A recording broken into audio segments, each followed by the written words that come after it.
Hai kawan-kawan yang terbaik. Oke, pada kesempatan ini saya akan membuat sebuah konten yang agak berbeda pada biasanya ya.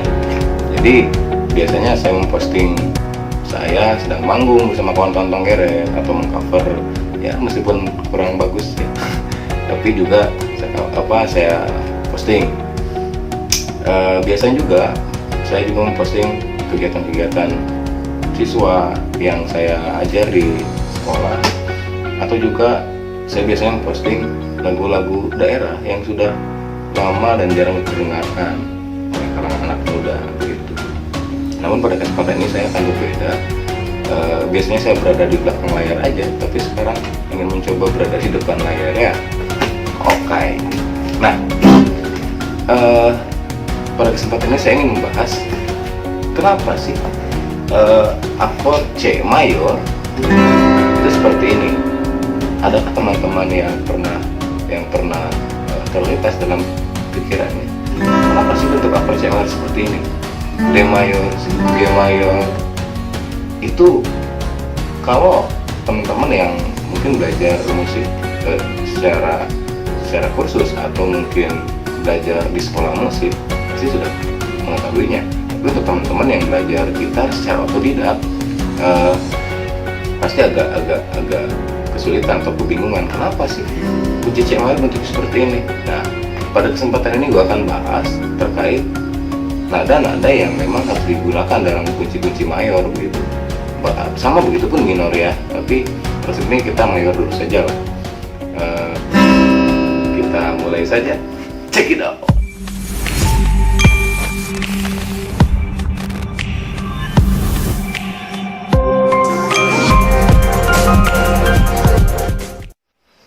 Baik, kita mulai pembahasannya.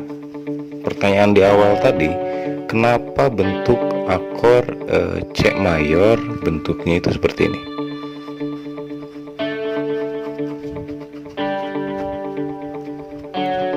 Nah, kenapa bentuk akor C mayor bentuknya seperti ini? Seperti pertanyaan di awal tadi.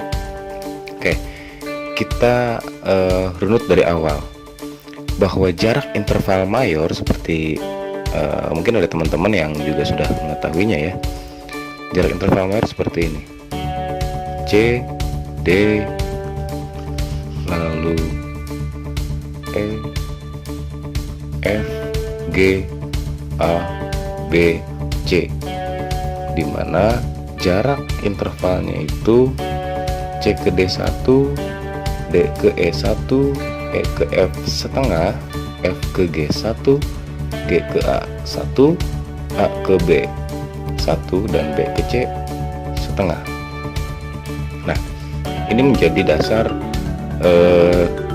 dasar pemahaman kita untuk interval mayor. Oke, sampai sini paham ya? Oke, sorry. Nah, lebih jelas. Nah, kenapa bentuk akor C mayor seperti ini? Nah, kadang-kadang pemain gitar pemula itu hanya bisa atau hanya tahu bentuknya saja ketika memainkan gitar, tanpa secara pemahaman dia tidak tahu gitu. Nah, kenapa akor C mayor bentuknya seperti ini? Karena akor mayor itu terdiri dari akor tingkat 1, akor tingkat 4, dan akor tingkat 5, di mana nadanya adalah C, E, dan G. Begitu. Di mana jarak dari C ke E itu adalah, lihat, C, D, E itu 2, dan E ke G itu jaraknya E ke G1 setengah. Begitu. Sampai sini paham ya kawan-kawan ya? Lalu kalau kita lihat pada susunan sorry C ke E ini itu merupakan tet besar.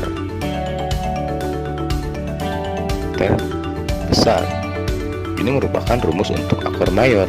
sehingga jarak C ke E adalah 2, E ke G adalah 1,5, sehingga bentuknya akan seperti ini.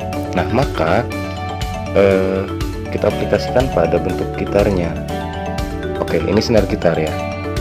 Senar gitar nomor 1, senar gitar nomor 2, senar gitar nomor 3, 4, 5, dan 6. Senar gitar nomor 1 itu senar E, senar 2 senar B, senar 3 senar G, 4 D, 5 A, 6 E. Oke. Karena bentuknya seperti ini, kenapa alasannya ketika kunci C mayor itu bentuknya seperti ini? Alasannya adalah ini.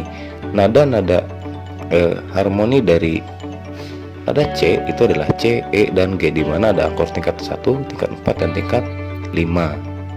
Begitu. Sekarang kita aplikasikan. Kita masukkan ke dalam gambar bentuk akor gitar ini. Kita cari nada-nada yang ada di dalam akor ini yang sesuai dengan nada-nada yang ada pada rumusan akor C mayor ini. Begitu. Kita lihat. Nada E. Senar nomor 5 itu nada E, jelas. Maka dia tidak perlu ditekan. Lalu senar 2 kenapa ditekan di sini? Karena senar nomor 2 itu senar B. Sementara nada yang harus dipergunakan oleh akor C mayor itu adalah nada C, E, dan G. Tidak ada B. Maka kita harus naikkan setengah. Nah, B naik setengah menjadi C. Maka nadanya di sini. Ini adalah nada C. Begitu. Nah, kita lanjutkan senar nomor 3. Senar nomor 3 itu adalah senar G. Ya. Ini nada G ada dalam posisi susunan akor. Gitu. Sudah tidak perlu kita cari karena sudah ada. Berikutnya senar nomor 4 itu adalah senar D. Lihat di sini. Tidak ada D di sini. Maka kita cari D, kita naikkan setengah, itu baru dis atau D crash ya. Karena pada dasarnya, oke, mohon maaf tertinggal. Pada dasarnya di sini ini setengah-setengah. Begitu. Mungkin di sini cis, di sini dis, di sini fis, karena E ke F setengah ya. Gis, ais. Di antara C dan D cis, di antara D dan E dis, di antara E dan F tidak ada karena F setengah ya. Di antara F dan G fis, di antara G dan A ada cis, di antara A dan B ada ais, di antara B dan C juga tidak ada karena setengah. Ini pada dasarnya prinsipnya ini setengah. Semua jaraknya setengah, setengah, setengah. Begitu. Nah, kita lanjutkan. Ketika D dinaikkan setengah, ini pada fret gitar, ini fret ya. Pada fret gitar pada dasarnya ini naik setengah-setengah juga. Setengah, setengah, setengah. Jaraknya itu. Begitu. D dinaikkan setengah, D dinaikkan setengah. Maka dia dis. Dis di sini belum ada. Maka kita naikkan lagi setengah. Menjadi dis naik setengah menjadi E. Kenapa di sini harus ditekan di sini senar gitarnya? Nah, karena di sini adalah nada E. Begitu. Kita lanjutkan senar nomor 5 adalah senar A. A tidak ada pada susunan nada akor C mayor. Maka kita harus menaikkan setengah dulu. Menaikkan setengah dari A adalah ais. Belum, karena di sini tidak ada ais.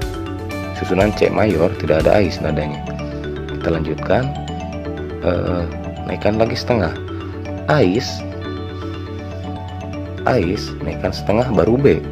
Ini baru B loh. Begitu. Kita naikkan lagi setengah. Maka ketemu C. Nah, kenapa di sini yang harus tekan? Karena ini nada C. Begitu. Nada C yang pada susunan nada akor C mayor itu C, E, dan G. Begitu. Senar nomor 6 biasanya tidak ditekan. Begitu. Karena sudah senar nada E. Jadi itulah alasan kenapa kenapa bentuk akor C mayor seperti ini. begitu. Begitupun pada akor-akor yang lain, kunci gitar yang lain sama saja. Misalkan kenapa nada F mayor misalkan atau G mayor itu bentuk seperti itu, kita cari saja. Karena jarak interval dari mayor itu harus 2 dan 1,5. Maka misalkan kunci F mayor itu akor tingkat satunya itu pasti F, akor tingkat 4-nya A, akor tingkat 5-nya adalah C. Maka F, A, C. Lihat, F ke A itu jaraknya 2, F ke G1, G ke A1, maka 2. A ke C, A ke B1 dan B ke C setengah, maka 1,5. Pasti akor mayor jaraknya harus 2 dan 1,5. Begitu kawan-kawan ya. Oke, akan saya tampilkan nanti pada layar tingkat-tingkat akor dan tanda mulai yang harus teman-teman juga tahu, bahwa bermusik itu ya tidak sebatas hanya memainkan, kita tahu berbagai melodi misalnya atau bisa memainkan lagu, tapi kita juga harus tahu edukasinya atau secara pemahaman konsepnya bagaimana. Begitu teman-teman. Terima kasih banyak. Aduh. Nah, sih. Nah, itulah kawan-kawan penjelasan dari saya. Terima kasih banyak. Semoga mengedukasi ya. Penjelasan terkait kenapa sih kunci mayor bentuknya seperti ini, itu ada dasarnya. Jadi dari interval yang digunakan mayor yaitu 1,1,5, 1,1,1,5, dari sanalah muncul harmoni akor mayor. Begitu ketika C, nadanya pasti ada akor tingkat 1, akor tingkat 4, dan akor tingkat 5. Begitu juga nada-nada yang lain dan akor-akor yang lain. Tinggal diaplikasikan saja begitu. Jadi teman-teman yang otodidak bisa mempelajarinya. Begitu. Oke. Oh iya, terima kasih juga buat YouTube yang sudah memonetisasi saya per tanggal 20 Oktober 2019. Alhamdulillah channel saya sudah dimonetisasi oleh YouTube. Dan bantu untuk berkembang ya, klik tombol subscribe di sebelah sini, lalu tekan juga tombol loncengnya. Jangan lupa like, comment, and share ya, jika bermanfaat buat teman-teman. Oke, salam lestari, salam budaya, salam literasi, Wisnu Wirandi. Boom.